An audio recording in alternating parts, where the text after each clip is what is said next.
All right, everybody, we're going to go ahead and get started, and people can trickle in as they can, and they can catch up. So we are recording this session so that if you want to go back and re-listen to it, if you feel like at 2 o'clock in the morning you had some question that you was covered, that you have a recording that you can go back and look, right? And then we'll also post the PowerPoint and the handouts as well. And that'll be on the Lake County Board of DD website in the Family Forums section under resources. Okay. All right. So for everybody online, if you could just remain muted. If you have a question down at the bottom of your screen, you can go ahead and put it in the chat box, and I'll be monitoring the chat box. Okay. Tonight's topic is overview of home and community-based services waivers and the waitlist assessment process. So if that's not why you're here, you'll be a little confused. Our presenters today are Melissa Mucciaroni with the SSA department, and Michael Null, our SSA director. And then I think that's it. If no other questions or concerns, we can just go ahead and move forward. Perfect. So I'm Michael Null, Service and Support Administration Director, and here to talk to you about waivers and waiver funding. So as we jump into our screens, tell you a little bit about Service and Support Administration Department. We are basically the gateway for waivers and county board services. We start with eligibility and move our way through funding for locally funded services, as well as Medicaid funded support programs like the waivers. We have 3 waivers that we administer, and we'll talk a little bit about each of those waivers. So at the end of this presentation, hopefully you will know what waivers are, what they can do for you, and how you go about getting one, as well as wait list assessments, how they're used, when you should have one, and what are the possible outcomes of those.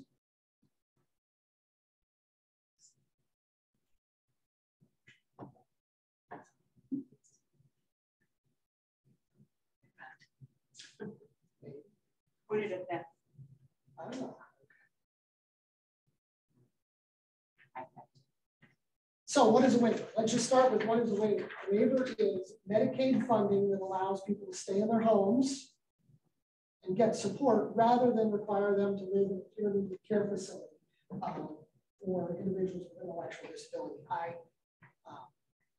The ICL you hear people talk about. So Medicaid funding pays for those services in people's homes. It is a funding source administered through the Department of Developmental Disabilities in all 88 counties. Waivers are portable from one county to the next. So in all 88 counties, what you have, once you have a waiver, it can be transferred wherever you might reside, as well as if you receive services outside of Lake County. Maybe you cross over and live in Lake, but have a loved one that's going to be on a waiver that might want to work in Geauga or Ashtabula or Cuyahoga. They can use their waiver to pay for services in those counties as well. Funding is used to pay for specific types of services. We'll give you a brief overview of the main services that are offered through the waivers, through the whole waiver service package. And what it does is it provides opportunities for people to, again, live at home, work in the community, live in the community, and receive whatever support that is necessary to be successful. Funding for this program is made up of local and county board, or local county board dollars and Medicaid funding, federal dollars, 60% federal, 40% local dollars. And we have 3 waivers that are administered through the Department of Developmental Disabilities. The individual options, which is the biggest of the 3 waivers, the level 1 waiver, which is the smallest of the 3 waivers, and the self-empowered life funding waiver, self-waiver, which kind of falls right in the middle. They all have a number of very similar services in their service package, but there are some differences more around specific funding. So I like to start with the level 1 and talk about the level 1. The level 1 is a waiver that covers all of these services here, plus others that we'll talk about. but it is capped at about $5,000 for homemaker personal care. What homemaker personal care is that's helping somebody with their activities of daily living in their homes. It also has funding available for work, which covers adult day support, employment, vocational, transportation to and from work, as well as assistive technology and remote supports. I will give you a resource at the end that will cover a number of additional services that are funded through the level 1 waiver. I like to describe that waiver as kind of your foot in the door waiver. It's because it is $5,000 for homemaker personal care. That would be about 4.5 hours a week that someone would be able to come out and support an individual in your home or in the community to do some of those activities of daily living. Maybe cooking, cleaning, going to appointments, attending doctors' visits, helping with shopping, any of those types of services that a person might be in their home. The adult day supports, again, this is helping people go out and find jobs, find something to be busy during the day for adults. This basically replaces your time in school. Employment services. You might want to get a little closer to the owl. They're having a hard time hearing. Oh, okay. I can do that. Employment services include not only having a job, but helping someone find a job, keep a job, job coaches, job training, some of the group employment where you would go out in a group to a setting somewhere and work with a job coach on hand. Or it could be independent work where a job coach pops in, helps you find a job, be successful, learn new skills, and then back those services off until somebody's fully independent working in the community. Transportation covers both work and home services. So when I said go out and do something in the community like doctor's appointments, that's one way. Transportation is covered on the level 1 waiver. Also to and from work or work services as well. And then assistive technology, again, this is remote monitoring, the I've fallen and I can't get up button. We use Alexas, wristwatches, all kinds of new devices in people's homes to give them more independence wherever their home setting might be. Could be somebody living in your own home, and this would allow more free time when maybe mom or dad works or somebody wants to be home alone, or it could be in somebody's own home out in the community where they could rely on wake-up calls, reminders to do things, making lists, all those kinds of things that I use my assistive technology for in my own home as well as remote support. And this is an interesting service because this remote support service is actually a person on the other end of a camera. Camera is installed, remote monitoring in a house where a person could rely on prompts talking to a live person, kind of like a Skype. In your home, and then if at any time somebody needed additional support, a person on the other end of the line could be dispatched out to the house to do physical hands-on support in someone's home. So these are that's okay. Those are the main menu that you'll find in all of the different waivers. So again, with the level 1, it's that small waiver, not a lot of hours, capped out at about $5,000 for home, $10,000. 10 to 11,000 for work, and then there's some other nuances that go into that. If there were to be an emergency, a person wouldn't have to surrender their waiver.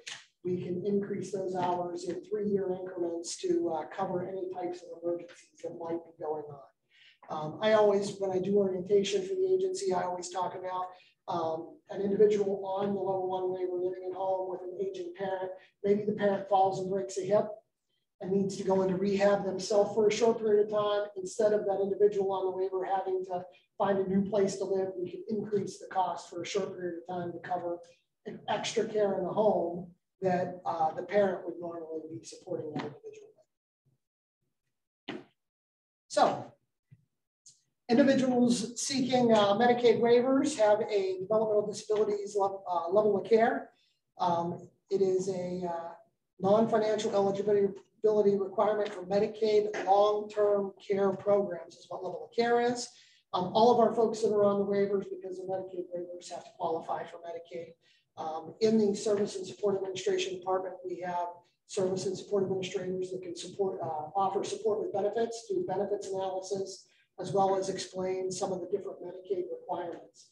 Annually, my SSAs will assist a family with making sure they remain Medicaid eligible so that the waiver can stay intact as well. If you're not on Medicaid at the time, we will help do that so you can qualify for it. So we talk about spend down, we talk about work programs that allow bigger caps so that someone still could be qualified for Medicaid. How do I get a waiver? Individuals or their guardians who are experiencing or think they may have an unmet need request the waitlist assessment. Again, it's a statewide assessment that will determine needs. Melissa will talk a little bit about that here in a few minutes. The Service and Support Administration Department, though, is responsible for completing the assessment, exploring what needs can be met by natural supports in the community, as well as then tap into any services that are available in addition to the waivers.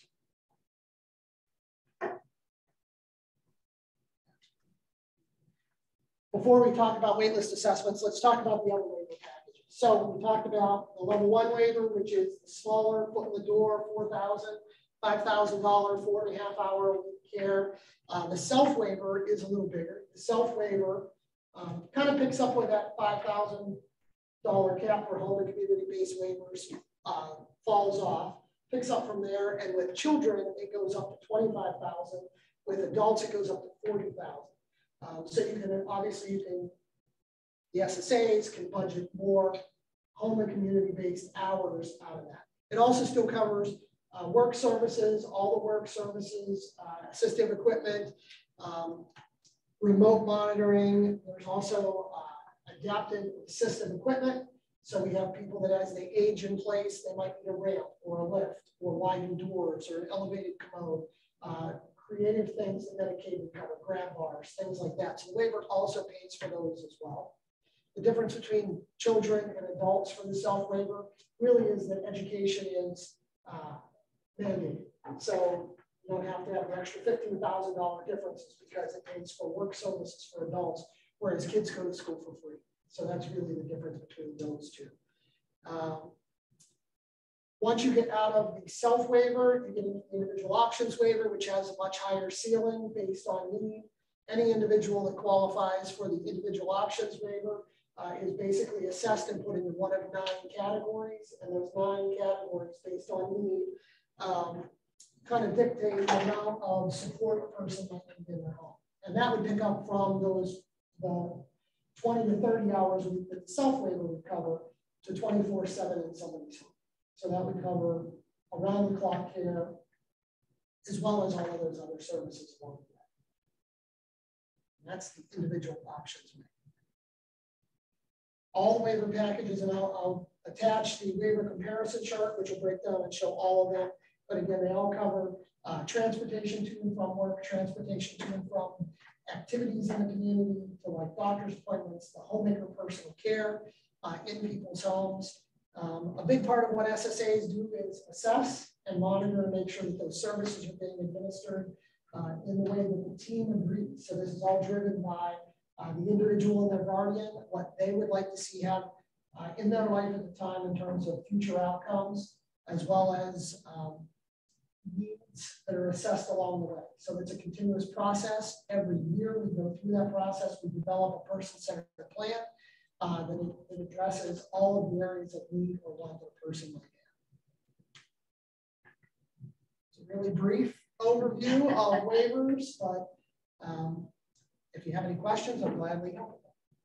So anybody online with questions for Michael about the different waivers, the 3 different waivers, or what some of those services are?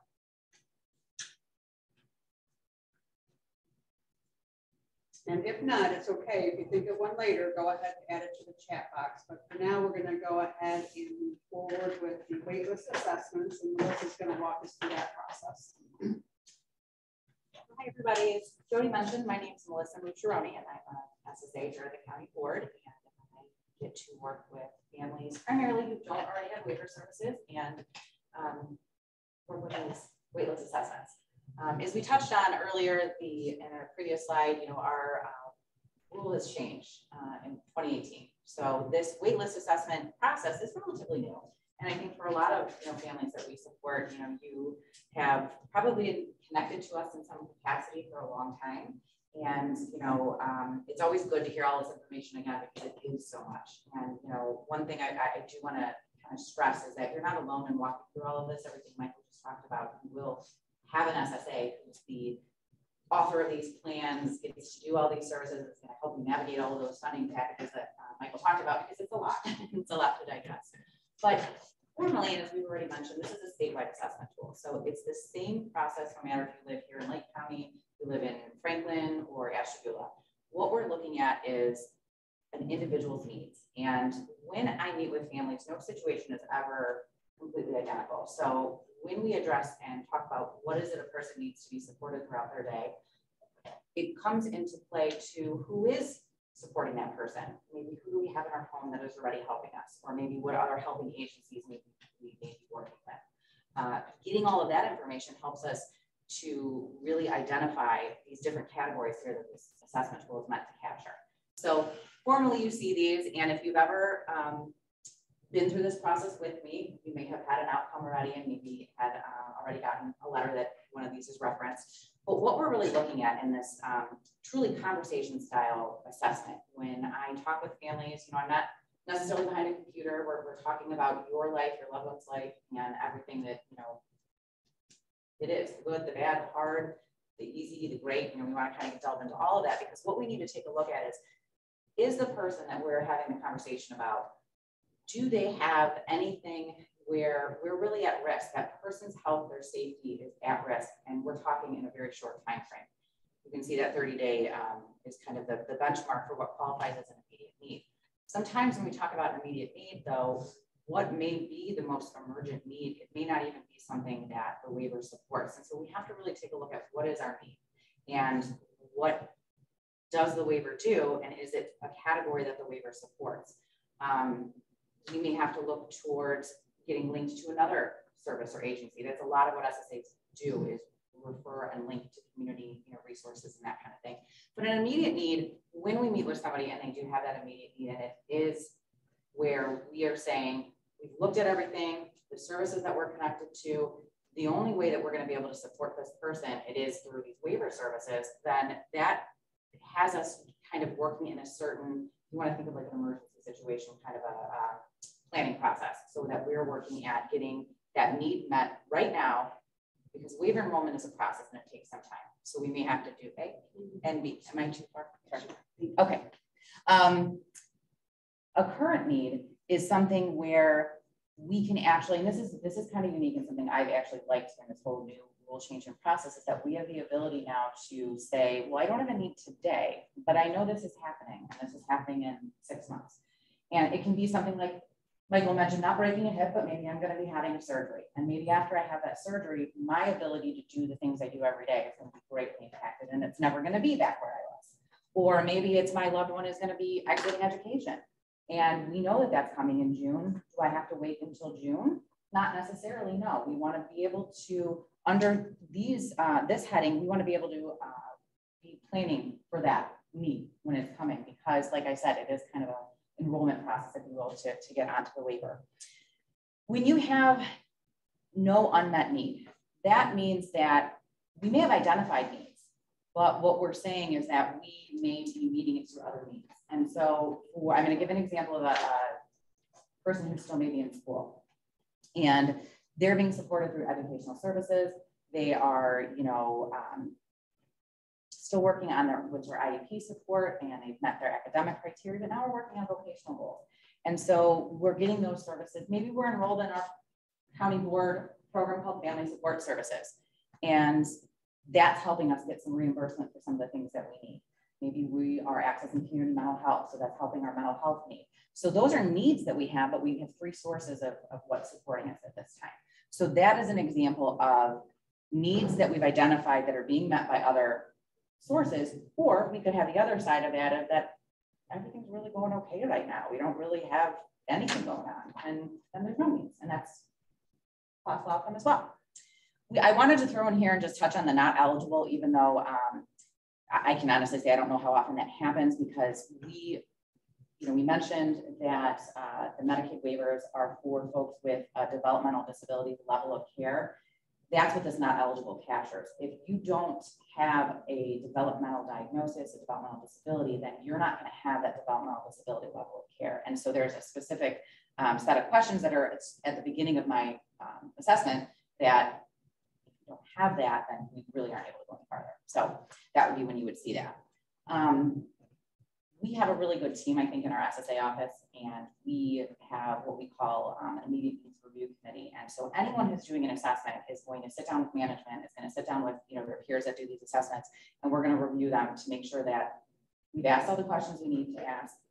It is not possible for all of us to know off the top of our head all the resources that are out there. So a lot of times, we can get the expertise of our coworkers to then in turn come back to families and say, hey, let me share this with you. But from there, what we're also doing is we're saying, okay, this is the assessment. We agree, this makes sense. And then we're also looking at the waiver that's going to meet that need. So Michael mentioned the 3 different waivers. So what we want to do, and I know I sort of was just talking on that first screen, but we can kind of scroll past it because I was just sort of talking. So this is a little bit of what you would do, I guess, and what you could expect. It is not a one and done assessment. So you'll see that on these individual slides. If you do not have a need, we can come back in a week, we can come back in 6 months or whenever that situation changes. And you don't have to call me and say these magic buzzwords. And if you call me and you're looking for help and just have questions, I'm going to know based on our conversation, hey, this is the time where we should be looking at this formal needs assessment conversation. I'm not sure. Well, we do have one question in the chat box. Do you recommend the individual be at the assessment? Yes and no. I think it depends on your loved one and how many questions you may have. I have definitely been in situations where I've met with families first, mom and dad or guardian first, and then maybe came back or met with the individual a little bit later, only because as you can hear tonight, all of this, I mean, maybe we don't want to sit that long, or sometimes we do have to talk about things that might be a little bit uncomfortable for the individual. And if you want to be able to have a candid conversation, it's not my goal to go to your house and meet with your family and kind of shake things up and then get to go home. That's not fair. So definitely, I will let you give me those cues and do that at your discretion. I always like to have everybody present. I like to meet people. One thing I will say too is that when you walk through this process and you do have a waiver, I know Michael talked a little bit about the emergency funds, that team lead, that SSA that is going to be writing your service plan will also be the one then to step in and do that assessment as we say, hey, we've outgrown the waiver that we have. Now we need to look at potentially these 2 other ones. So it doesn't just stop with that first enrollment. We have that ability to do these assessments at any time, whether you are on a waiver or sitting maybe at home and you don't have a waiver service. So the common question is, when should I have one? If we know those anticipated changes that I talked about, we have an idea. I mean, we can plan for so many different things and then life throws us a curveball. So, that's always the goal, is that we can try to have these conversations as we know these changes are happening so we can capture potentially within that current need. I've had some conversations with families where once we talk about things, even though we're within that 12-month window, they aren't really ready to start that waiver enrollment and start receiving any of those services. So they decide, let's come back around a little bit closer to graduation, let's say, or a little bit closer to when that need's going to be here. And that's fine. That's something that if that's how they want to do, they can certainly do that.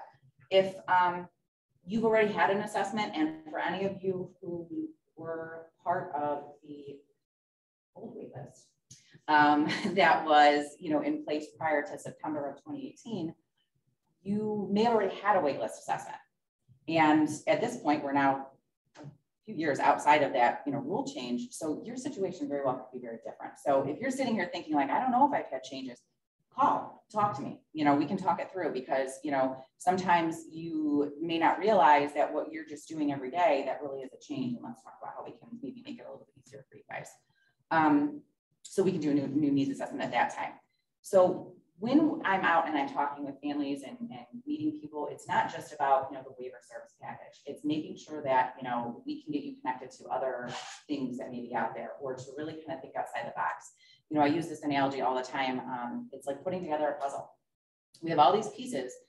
for this person. They're shaped a little bit differently. The picture's going to look a little bit different, but the end of the day, we want to have a picture, you know, of how we're going to support our person, our loved one. And the pieces may have different, you know, functions and may work differently. And what works for now may then change down the road. And that's what this whole process lets us come back to.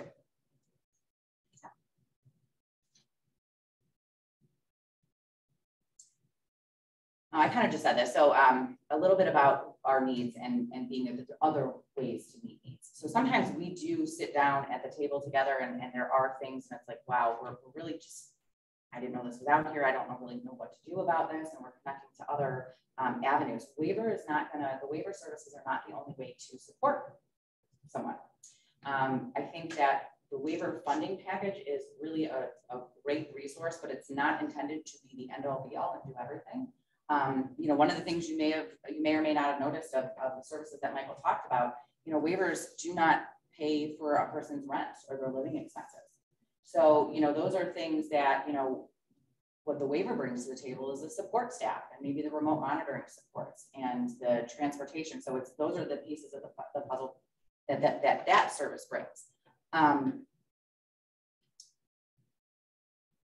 Just making sure that I already said all this stuff. Yes, so if you're not already connected to a county board, you know, you have somebody in the community that's kind of referred you to this meeting or to us, you know, we might talk about county board eligibility, talk about waitlist assessment, but that's what we, you know, we'll kind of do with you guys at the first step of the process to make sure that we're getting you tapped into all of the things that we have here at the county board.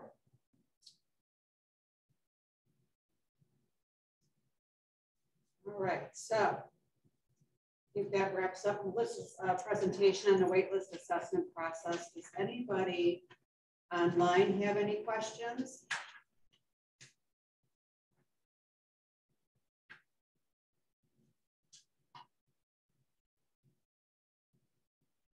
Okay, not coming through at the moment. I'm trying to find my little video. I've got too many things going on right now. Okay. So I'm going to stop sharing my screen so we can all kind of come back together. Other valuable info just about SSA is one of the great parts about Lake County is that we are small enough to be personable. So you'll see Melissa, you'll see Dottie Croyle if you do the initial intake and eligibility. You'll see Melissa for a waitlist assessment along the way. We have 25 service and support administrators that help author that plan once a person's on a waiver.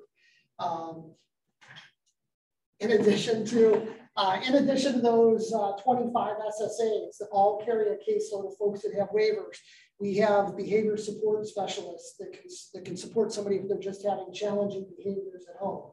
In addition to having a regular caseload SSA to manage your plan. So that's an extra person that would support you. If you're between 14 and 22 and still in school, we have 2 transitions SSAs that are out in all the school districts in Lake County. They also are a first step to help someone get into our services here as well.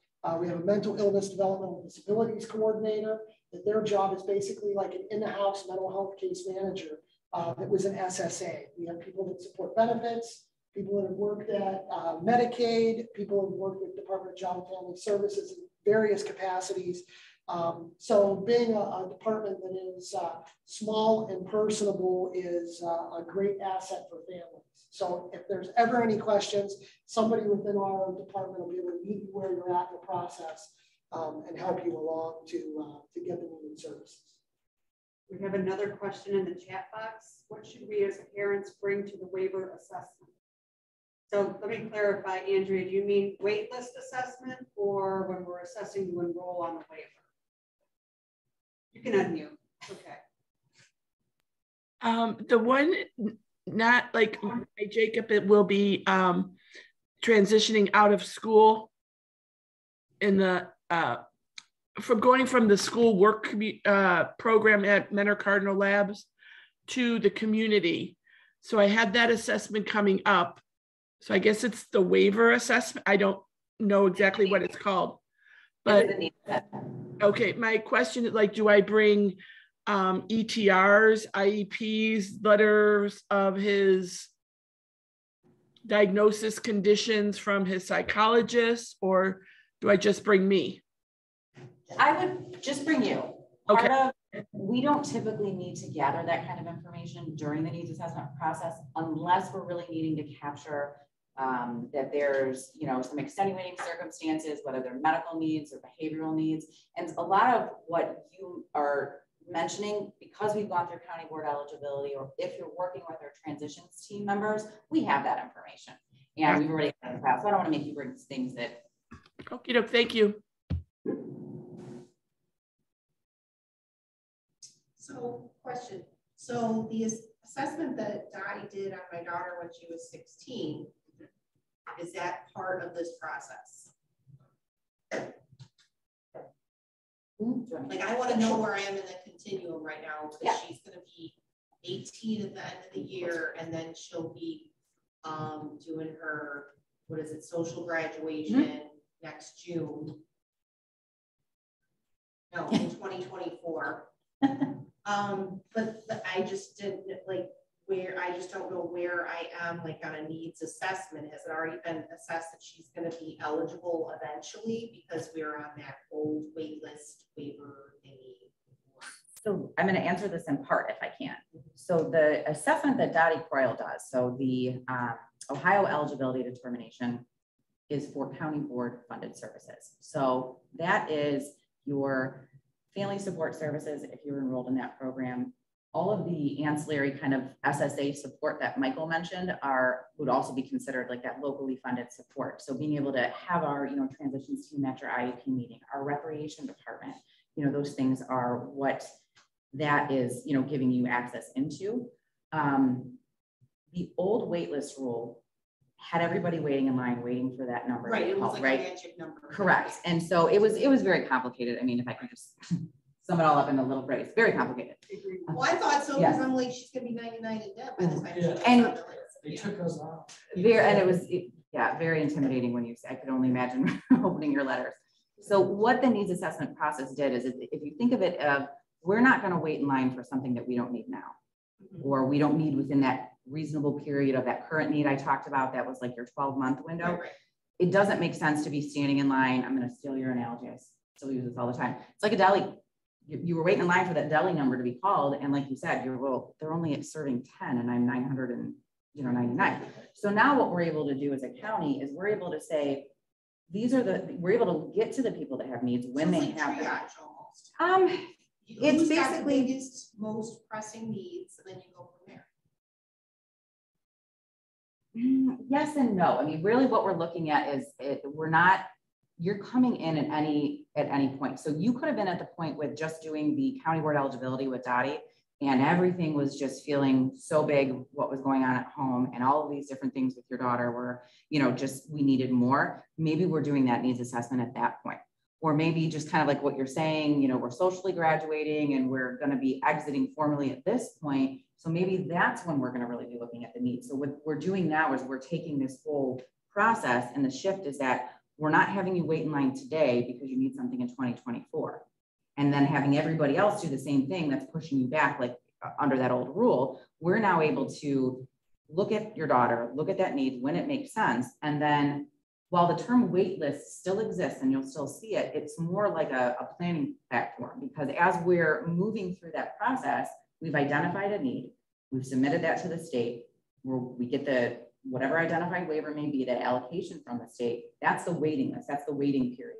And then what happens from there is we assign an SSA, we work on enrollment. So what you might want to do is just, if you're not already connected to our transitions team, they're a great resource because they help you answer that question. They can kind of help. Oh no, they bridge. don't on a first name basis. That's not a bad thing. Right. No, that's great. So they'll help you too, just to number one, have these conversations with you and help you just understand like what's out there, but then to get that formal needs assessment done when the time makes sense. Okay. Can I answer that? Add to your scenario? Yeah. Because under that old waitlist rule, you stood in line at the deli, your number finally got called. And then you didn't need and it. you're going, well, we have Swiss cheese available for you. That's the waiver we have. And you're like, I don't want Swiss cheese. I don't need Swiss cheese. Right, I want the corn. I want the other stuff. And so it was kind of silly because people were getting larger waivers than they actually needed. And so that resource was coming out of the pool to serve somebody else that might have that level of a need. Right. So by doing the needs assessment, not only are we identifying that need within that period of time, but we're also going, well, if we have alternative resources that can meet part of it, they only need a level 1. Right. Or they only need a Well, right, and it's good to Right. know that you guys are a resource for that, because I don't know what's out there. Exactly. And I work in education and I don't know everything that's out there. And There's no way. there's a lot of, I think, information sharing that we do, because there is not one-stop social service agency where you can, I think at school, they're so good because they're mandated. We're in this bundle. We're really good at connecting and doing the things we need to do. But then you branch out into everything else. You have the Social Security Administration. We do that, and so it is kind of hard. So we even had some scenario work for like the 211. We had no idea what it was, but we had like stickers up and magnets up all over our school. And then we're like, oh, that's what that is. We have no idea. So like but that's good to know who the people are that you just, call or email and say, I don't know what to do. And if you're not the person to contact, then you do know who to contact. right, and we'll help you get there. Because, when you're floating out in the middle of the ocean, thank you. Other questions? Do you have questions about the actual services in a waiver or the waitlist assessment process?